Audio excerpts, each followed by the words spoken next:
I think I'm having contractions. It was my first childbirth, and I was anxious, but I couldn't go back to my parents' house for the birth because they lived far away.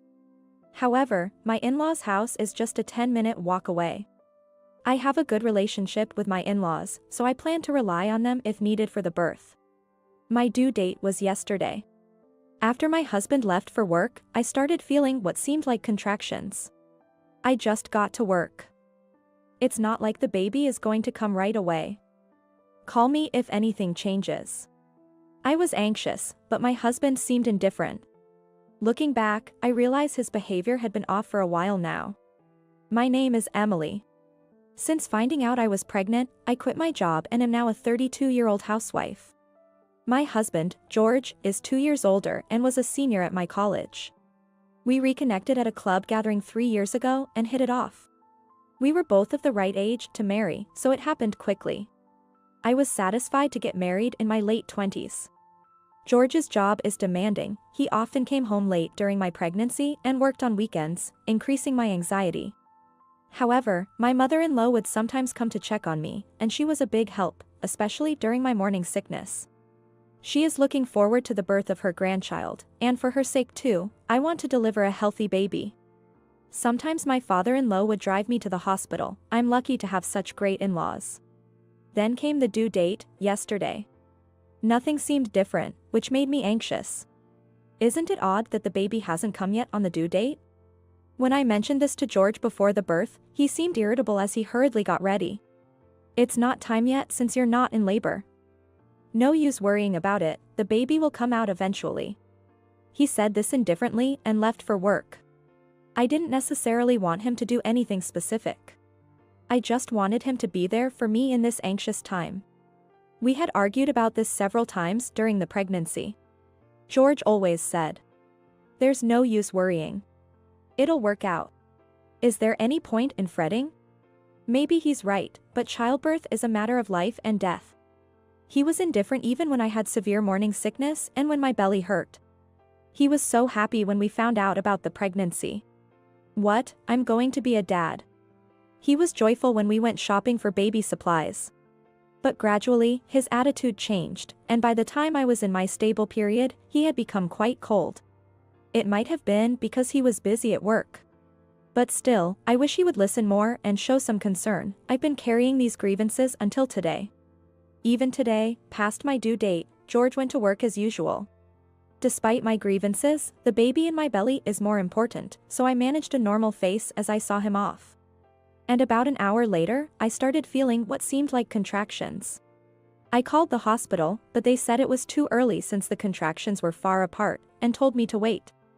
I prepared my hospital bag and lay down, waiting for the time to come.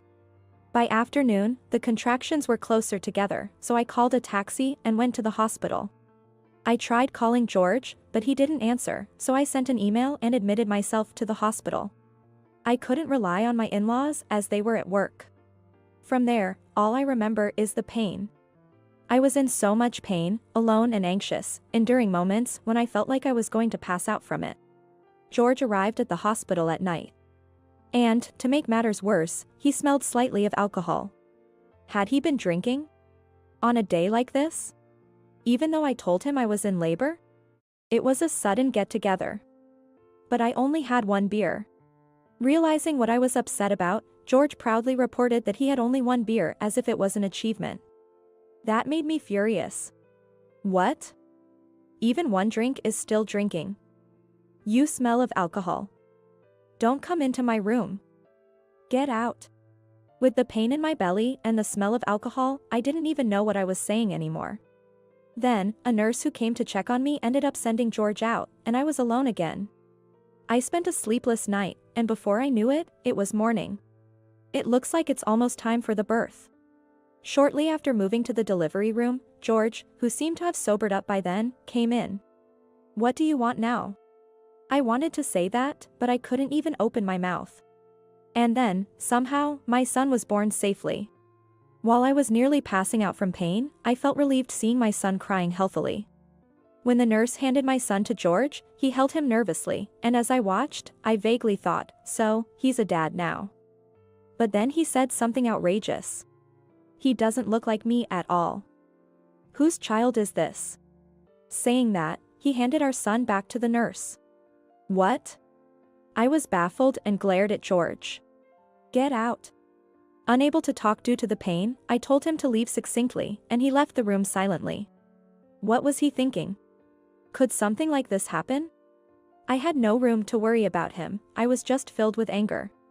My son was taken to the newborn nursery, and I was brought back to my room.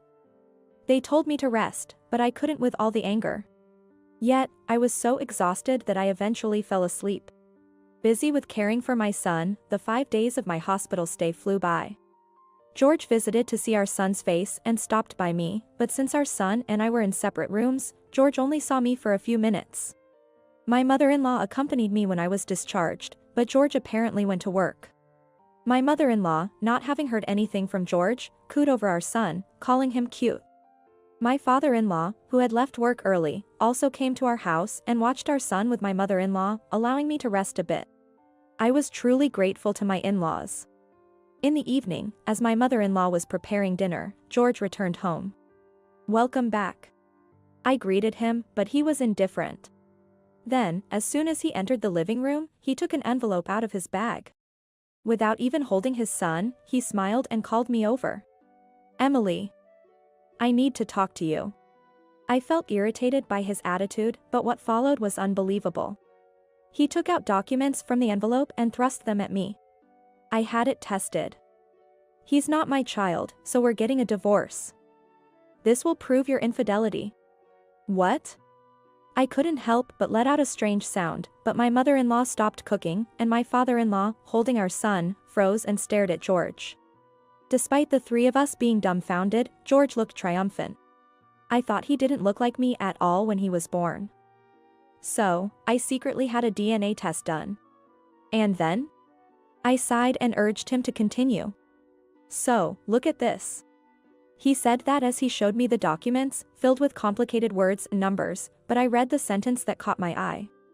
Not excluded as the biological father. George snorted with a sense of triumph. Excluded means I'm not the father, right? What? Zero reading comprehension?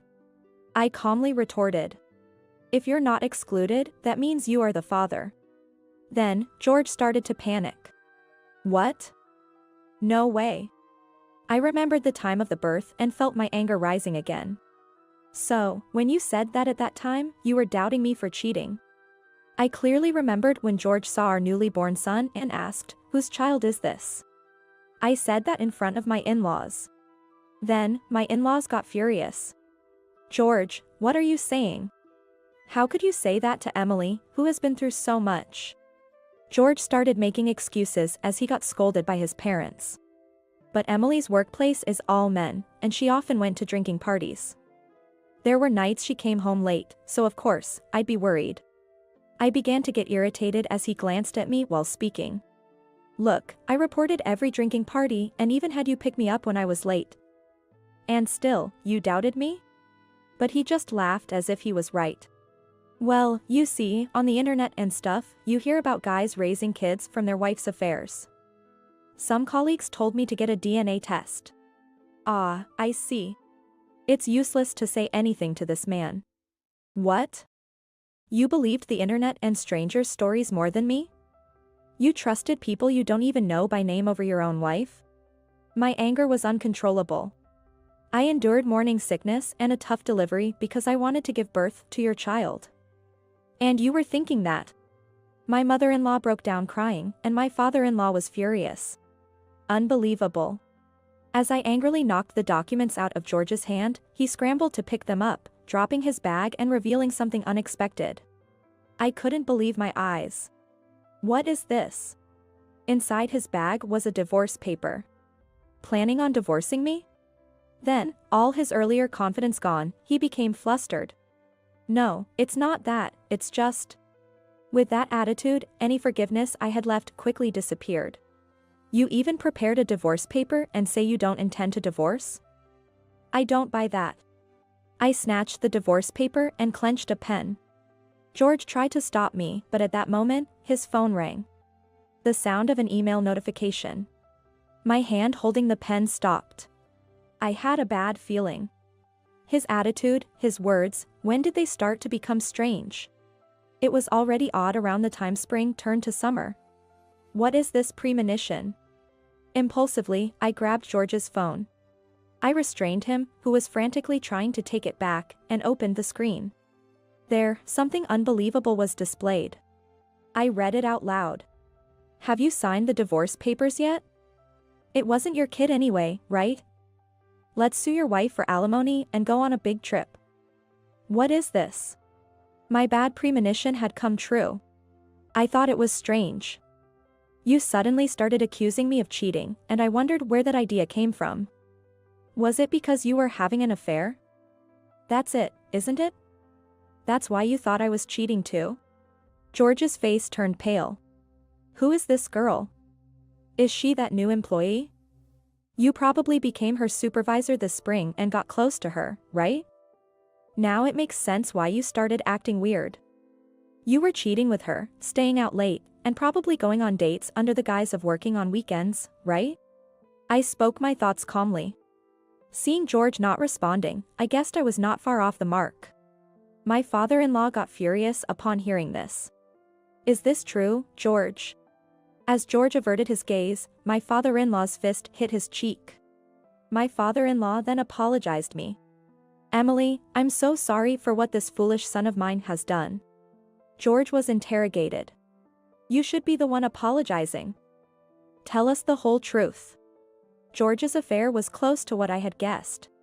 It was with a younger woman who had transferred from another branch, whom he was mentoring, and it had developed into an affair. Moreover, she was also married but didn't have children. Disgusted, I quickly wrote the divorce papers. I handed them back to George. Write it quickly. Emily, I'm sorry, please reconsider. I mean it. All I could do was look at pitifully apologizing George with cold eyes. No way. I don't need someone who can't be by my side during the hardest times. I don't even want to see your face. You thought our son wasn't yours, so you don't need to see him ever again. But of course, I'll take child support. George, prompted by my father-in-law, signed the divorce papers. My father-in-law oversaw the discussions about alimony and child support. In the midst of this, my mother-in-law, who had taken my son somewhere, returned. Silently, she handed something to George. Confused, he took it and opened it to find an old album. Inside, there was a baby who looked just like our son. You can see he's your child, he looks so much like you at that age. My mother-in-law said coldly. The pictures of George as a baby were identical to our son. Seeing this, George was shocked. But he didn't look anything like me. Even as he started making excuses, I lost my patience. It would be creepy if a newborn looked exactly like an adult you. Couldn't you understand that? Seeing that photo, it's clear he's your child. It's not that, I believed from the start. Everyone else said so. Liar. If you believed, you wouldn't have done a DNA test. Stop blaming others and take responsibility for your actions. You neglected your pregnant wife and had an affair. That's a fact. It doesn't change. And then, influenced by your mistress, you doubted your wife and even did a DNA test on your born son. Is there any sincerity in any of these actions? None, right? When I was suffering, you were cheating. I can't forgive someone like that. George kept apologizing, but of course, I didn't forgive him. We got divorced. George's affair spread through his workplace, making it difficult for him to work and leading to repeated mistakes. As a result, he was transferred to another state. I thought about returning to my parents' home, but since long-distance travel isn't good postpartum, I'm staying at my ex-in-law's house, where George no longer lives. My son is growing up well. George was severely reprimanded by his parents, used his savings for alimony, and is under his father's supervision, paying monthly. Of course, I also sued his mistress for alimony. Due to that, her husband found out about her affair and divorced her. She now works at a nightclub. George was a foolish husband, but I'm fortunate to have ex-in-laws who are here to see my son grow up. I'm very satisfied.